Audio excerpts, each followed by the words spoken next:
Social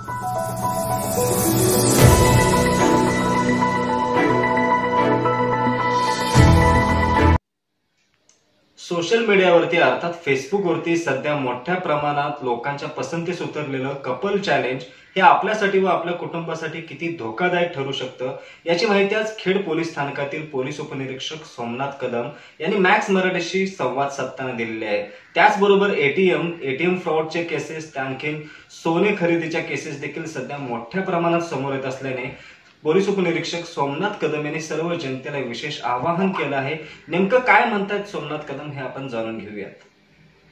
PSI Somnath Kadam, आपण जे आज आपण प्रश्न समोर मांडलेले आहेत त्या संदर्भात आपण चर्चा करणार आहोत।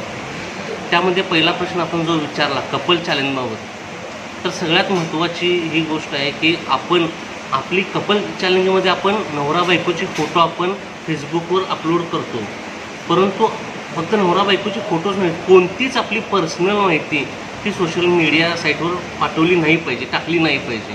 त्याचा गैरवापर हा 100% होऊ शकतो। आता तुम्हाला थोडक्यात उदाहरण द्यायचं तर आमचे बरेच पोलीस अधिकारी यांचे फोटो डाउनलोड करून फेक फेसबुक अकाउंट क्रिएट केले जात आहेत। तर जर हे कपल चॅलेंजवर जर नवरा बायकोचे फोटो टाकले जात आहेत तर त्यातील समजा एखाद्या जेंट्सचा फोटो बाजूला काढून दुसऱ्या जेंट्सचा फोटो लावला आणि जर तो व्हायरल केला तर त्या स्त्रीची किती बदनामी होऊ शकते, किंवा त्या स्त्रीचा फोटोचा वापर करून एडिटिंग करून किंवा फोटोशॉप करून न्यूड फोटो त्याला लावून त्या महिलेची बदनामी केली जाऊ शकते आणि त्याच्यामधून संसारिक प्रॉब्लेमसुद्धा होऊ शकतात, ब्लॅकमेलिंगसारख्या गोष्टी घडू शकतात किंवा आत्महत्यासारख्यासुद्धा गोष्टी घडू शकतात यामधून। त्यामुळं कपल चॅलेंज वगैरे ह्या ज्या गोष्टी आहेत ह्याच्यामध्ये कुणीही पडू नये अशी मी सर्व नागरिकांना विनंती करतो। सर, आणखीन एक म्हणजे सध्या ATM मशीनमधून वारंवार असं एकमेकांचे ATM बदलून त्यांच्यावरून पैशांचे व्यवहार केले जात आहेत, अशा घटना खेड तालुक्यात देखील घडलेल्या आहेत। तर त्याबद्दल नेमके अवेअरनेस काय कराल, लोकांना काय आवाहन कराल? सगळ्यात महत्त्वाचं, आपण ATMमध्ये जाऊन पैसे काढायला गेल्यानंतर एका वेळी एकच व्यक्ती त्या ATM सेंटरमध्ये उभी पाहिजे, इतर व्यक्ती बाहेर पाहिजेत। परंतु आपल्याला बऱ्याच वेळा असं दिसतं की 3 ते 4 व्यक्ती ATMमध्ये उभ्या असतात, एक व्यक्ती ATMमध्ये पैसे काढत असतो, बाकीच्या व्यक्ती त्याच्या मागे उभ्या असतात। अशा वेळी काय होऊ शकतं की पाठीमागे उभी असणारी व्यक्ती आपला पिन होऊ शकते। आणि आता अशी घटना घडल्या आहेत, मागच्या एका आठवड्यामध्ये खेड तालुक्यामध्ये तर 2 अशा घटना घडलेल्या आहेत की तुमचं ATMमध्ये पैसे निघत नाहीत, थांबा आम्ही तुमचे पैसे काढून देतो असं सांगून ATMची अदलाबदली केलेली आहे आणि पिन तर त्यांनी पाहिलेलाच असतो आरोपींनी। मग दुसऱ्या ATMमध्ये जाऊन त्या व्यक्तीच्या ATMमधून पैसे काढले जात आहेत। असे 2 घटना घडलेल्या आहेत। एका घटनेमध्ये 34,000 रुपये एका व्यक्तीचे गेलेले आहेत, एका व्यक्तीचे 50,000 ते 60,000 रुपये गेलेले आहेत। तर प्रत्येकाने एक गोष्ट लक्षात ठेवली पाहिजे की ATM सेंटरमध्ये एकच व्यक्ती उभा पाहिजे, आपल्या पाठीमागील व्यक्ती आपला पिन पाहत नाही याची काळजी घेतली पाहिजे, किंवा आपल्या ATMवर आपला पिन घेऊन ठेवला नाही पाहिजे, आणि आपला ATM दुसऱ्या व्यक्तीला हाताळण्यासाठी अजिबात दिला नाही पाहिजे। तर या गोष्टींची जर काळजी घेतली तर फसवणूक होऊ शकणार नाही। सर, सध्या आणखीन एक खेड तालुक्यामध्ये विषय असतो तो म्हणजे सोने खरेदीचा। कमी किमतीमध्ये सोनं मिळत होतं, तर अशा अनेक गोष्टी असतात, तर लोक त्या भूलथापानं बळी पडतात आणि लाखो रुपये गमावून बसतात। तर त्याबद्दल काय सांगाल? आत्ताच नुकतीच एक आठवड्यापूर्वी खेड तालुक्यामध्ये घटना घडली की 2 किलो सोने 60 लाख रुपयाला देतो, जे सध्या 2 किलो सोन्याची किंमत ही 1 करोडपेक्षा जास्त होऊ शकते। तर तेवढं सोनं 60 लाख रुपयाला देतो असं सांगून खेड तालुक्यातले 5 ते 6 लोक तयार झाली ते 2 किलो सोनं घेण्यासाठी।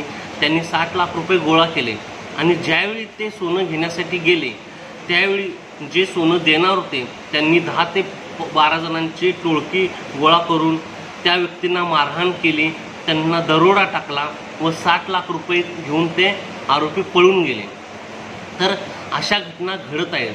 तर लोकांनी फास्टमध्ये श्रीमंत होण्याच्या नादी लागू नये, कष्ट करूनच तुम्हाला जे काही श्रीमंत व्हायचं ते व्हावं। फास्टच्या नादी जर लागला तर तुमची 100% फसवणूक होणार आणि तुमचं त्याच्यामध्ये नुकसानच होणार आहे। त्यामुळे कमी किमतीत सोनं घेण्याच्या नादात आपले पैसे गमावू नयेत अशी मी सर्वांना विनंती करतो। सर, यामध्ये फक्त सोनंच असतं की आणि अन्य कोणते आमिष दाखवून आणखीन असं काय प्रकार घडतात? बऱ्याच वेळा जसं मी हे सोन्यात सांगितलं तसेच आता ऑनलाईन पद्धतीनं मेसेज पाठवून किंवा फोन करून तुम्हाला लॉटरी लागलेली आहे किंवा तुमचं इन्शुरन्स क्लेम आता पूर्ण करायचं आहे असं सांगून तुमच्या ATMची अकाउंटची माहिती घेतली जाते, तुमच्या पिनची माहिती घेतली जाते, OTPची माहिती घेऊन तुमच्या अकाउंटमधून पैसे काढले जातात। बऱ्याच वेळा लिंक पाठवली जाते, त्या लिंकला क्लिक केल्यानंतर आपल्या मोबाईल नंबरचा वापर करून दुसऱ्या ठिकाणी वॅलेट, पेटीएम, पे फोनपे यासारखे वॅलेटवर आपलं नंबर रजिस्टर केला जातो व त्यामधून आपल्या बँक अकाउंटमधून पैसे काढून घेतले जातात। अशा पद्धतीच्या घटना घडतात। त्यामुळं प्रत्येक नागरिकांनी आपली पर्सनल माहिती व बँकिंग माहिती कुणालाही द्यायची नाही याची काळजी घ्यायची आहे नेहमी। जर तुम्ही पर्सनल माहिती किंवा तुमची बँकिंग माहिती दिली तर तुमची फसवणूक होणार हे 100%। संशयास्पद एखादी घटना आढळली तर लोकांनी काय करावं अशा वेळेला? सगळ्यात पहिला जर एखाद्या व्यक्तीच्या अकाउंटवरून जर पैसे गेले तर त्यांनी तात्काळ बँकेला संपर्क साधायचा आहे आणि आपलं अकाउंट आणि आपलं जे ATM आहे ते ब्लॉक करायचं आहे। कारण ते जर ब्लॉक नाही केलं तर अजून ट्रान्झॅक्शन ते फ्रॉड करणारी व्यक्ती करू शकते। त्यामुळे पुढे जे फ्रॉड होणार आहेत त्या अकाउंटमधून ते थांबतील। तसेच ह्या संदर्भात जे जवळील पोलीस स्टेशन आहे त्या ठिकाणी तक्रार दाखल करायची।